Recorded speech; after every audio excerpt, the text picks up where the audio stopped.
14장 1절입니다. 믿음이 연약한 자를 너희가 받되 그의 의견을 비판하지 말라. 이 부분에서 믿음이 연약한 자는 누구일까요? 기독교 복음에 관한 교리에 아직 어린 자들을 의미합니다. 이 자들은 예수 그리스도를 믿음으로 구원을 받는다라는 그 지식을 마음으로 인정한 상태예요. 그런데 고난과 삶을 통해 체득되어야 되는 깨달음이 있지 않습니까? 체득되어지는 깨달음은 지식으로부터 오지 않는 분야들이 분명히 있지 않습니까?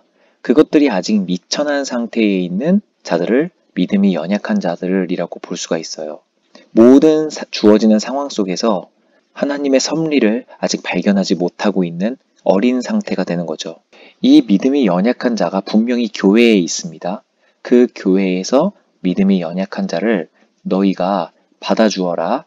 이 받아주어라라는 말은 관용해 주어라, 기다려 주어라, 그리고 사랑해 주어라, 이렇게 표현할 수가 있어요. 그의 의견을 비판하지 말아라, 이렇게 얘기를 합니다. 어떤 사람은 모든 것을 먹을 만한 믿음이 있고 믿음이 연약한 자는 채소만 먹느니라. 먹는 자는 먹지 않는 자를 업신여기지 말고 먹지 않는 자는 먹는 자를 비판하지 말아라. 왜냐하면 하나님이 그 모두를 받으셨기 때문이다. 바로 이 믿음이 연약한 자를 하나님께서 받아주셨기 때문에 우리들은 업신여기지 말고 비판하지 말고 받아주고 기다려주어라, 이렇게 얘기를 하는 겁니다. 이 먹는 자는 먹지 않는 자를 업신여기지 말고, 이런 말이 크게 두 갈래로 추측해 볼 수가 있다고 합니다. 첫 번째는 이방 종교를 믿던 사람들 중에 그리스도인이 된 사람들이 있겠죠. 근데 그 이방 종교인들 중에 금욕주의를 철저하게 지켰었던 사람들이 있었어요. 그 금욕주의를 가지고 그리스도인이 된 사람들입니다. 이 사람들은 고기를 먹지 않았겠죠. 그리고 또 고기를 자유롭게 먹는 기존 성도들을 보며 비판하고 판단했을 겁니다. 그리고 이제 두 번째로는 구약 성경 레위기에서 나오는 부정한 짐승들을 먹지 말라라는 관례들이 있지 않습니까? 하지만 많은 유대인들이 아직도 부정한 음식들을 먹지 않는 부분에 있어서 예민했었다고 합니다.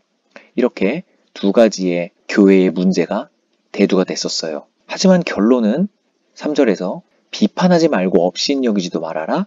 왜냐하면 하나님이 그들을 모두 받으셨기 때문이다. 이렇게 나오게 되는 겁니다. 그리고 여기서 우리가 명심해야 될 것은요. 바울은 그리스도인으로서 어떠한 행동을 하는 것, 그리고 어떤 행동을 하지 않는 것에 대해서 이야기하는 게 아니에요. 이 부분은요, 그거를 정죄하는 그리스도인들에 대해서 말하고 있는 거예요.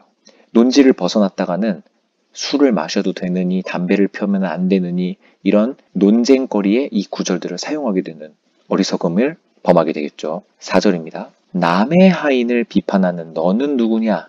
여기서 남은 하나님입니다. 하나님의 하인들, 믿음이 연약한 자들을 의미하는 거죠. 이 믿음이 연약한 자들은 하나님이 받으셨기 때문에 하나님의 하인이 되었어요.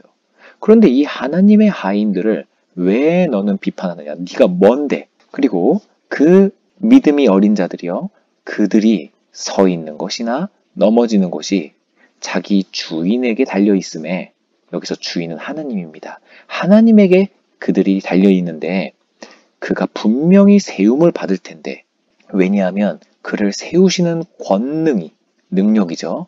그 능력이 하나님께 있기 때문인데 왜 너는 뭔데 비판하느냐? 이렇게 강력하게 하지 말라고 하는 겁니다.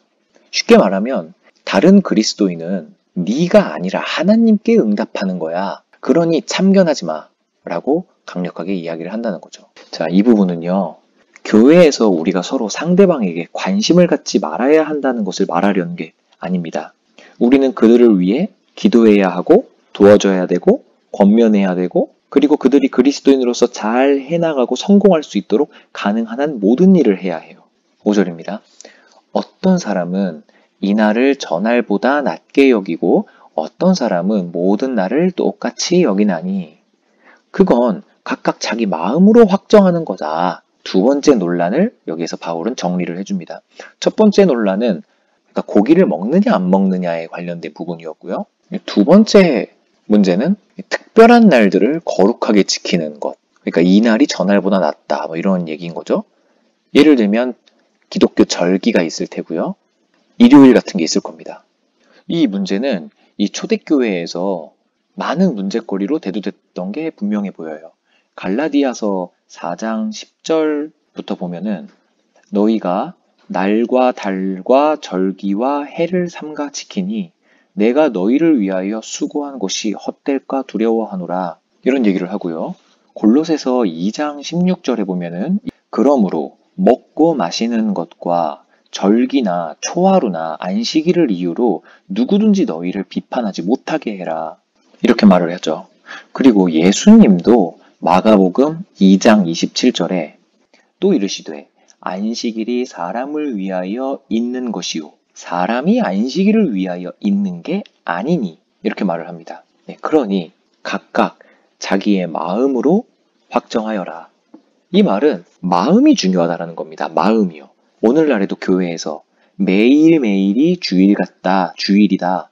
그래서 매일매일 우리는 예배를 드리는 예배자들이다. 이렇게 말하는 사람들도 있고 아니다. 일요일이 모든 날보다 더 중요하다. 이렇게 말하는 사람들이 있습니다.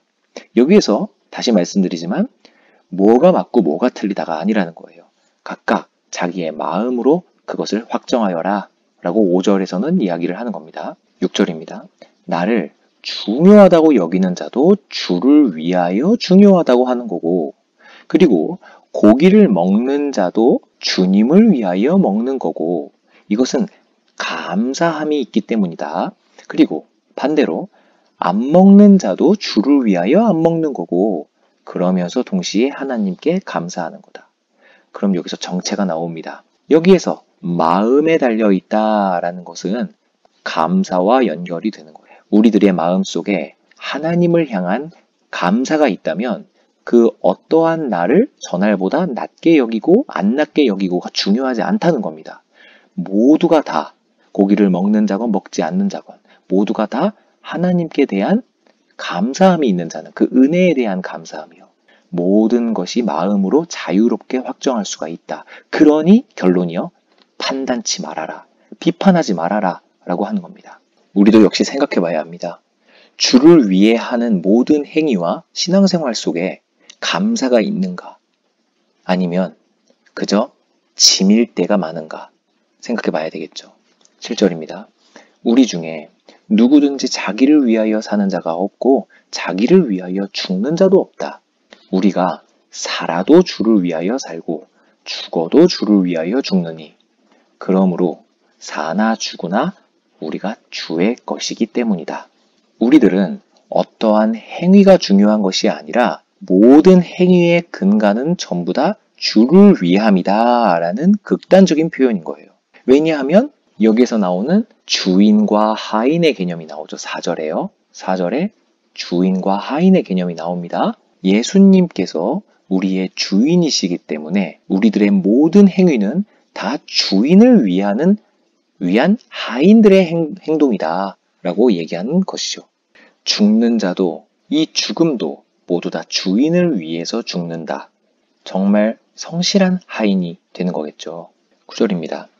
이를 위하여, 여기서 이를 위하여는요, 모든 행위의 목적이 되어주시기 위하여, 그러니까 어떠한 행위 자체가 아닌 그 행위의 동기가 되어주시는 하나님, 예수 그리스도, 그 예수 그리스도를 위하여, 그 동기를 위하여 죽었다가 다시 예수님은 살아나셨으니 곧 죽은 자의 주인, 산 자의 주인이 되려 하심이라.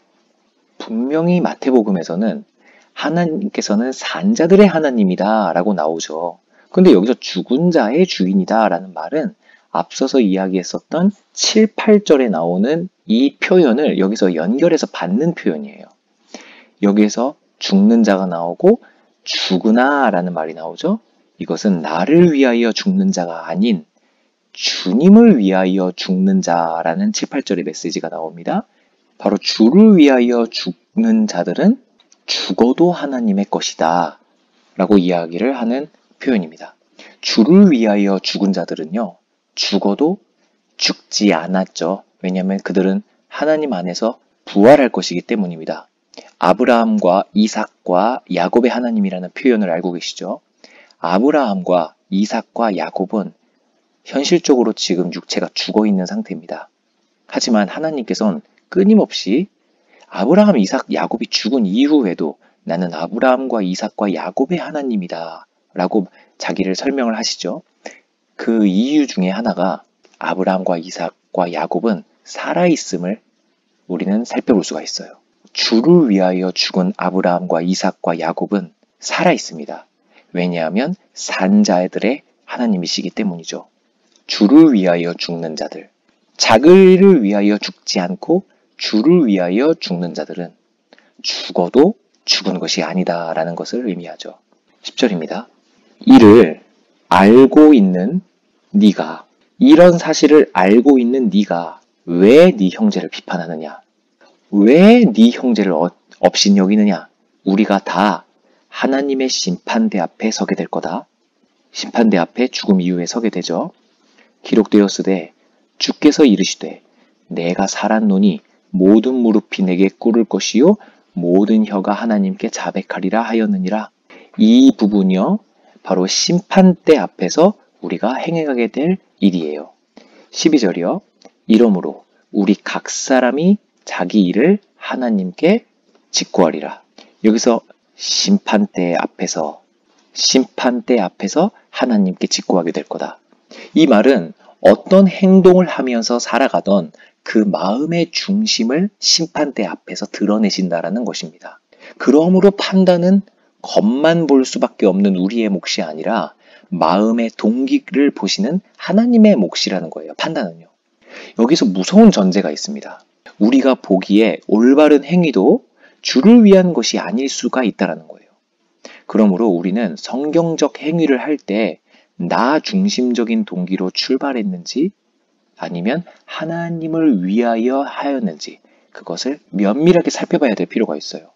교회에서 사람들이 보기엔 참으로 경건하고 신실하게 올바르게 행동하는 형제가 하나님 앞에 심판대 앞에 섰을 때에는 그들의 마음이 폭로가 될 것이고 그 마음 속에 거짓이 있었고 위선이 있었다면 그 우리가 그토록 칭찬했던 그 행위들이 말짱 소용이 없게 되어버리게 되는 거예요.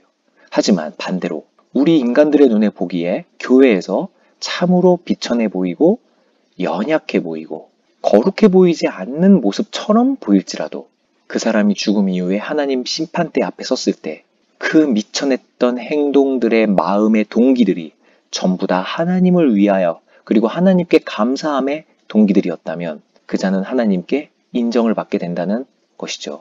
그러므로 판단하면 안 됩니다. 그것이 결론입니다.